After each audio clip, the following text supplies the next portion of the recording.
সকল চাকরি পরীক্ষায় শতভাগ কমনের জন্য পড়ুন এবং নিজেকে যাচাই করুন। এসপি স্টাডি কর্নার 01 চ্যানেলের সঙ্গেই থাকুন। আজকের বিষয় বাংলা ব্যাকরণ শুদ্ধ বানান। নিচের কোনটি অস্তিত্ব বা বিদ্যমানতা অর্থে প্রযোজ্য? ক.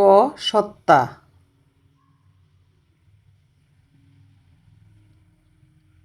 নিচের কোনটি ভুল শব্দ?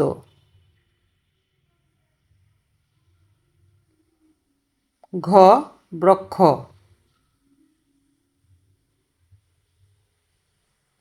কোন বানানটি শুদ্ধ?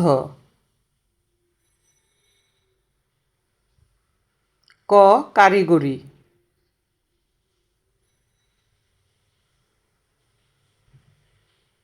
কোন বানানটি শুদ্ধ? ঘ. দরিদ্রতা।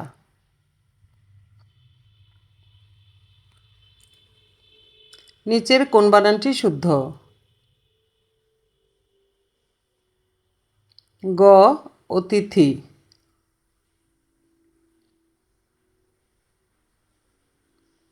নিচের কোন বানানটি শুদ্ধ? গ. জিজ্ঞাসা।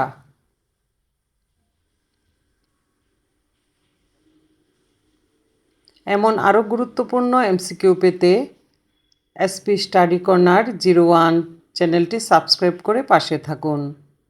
ধন্যবাদ আপনাকে।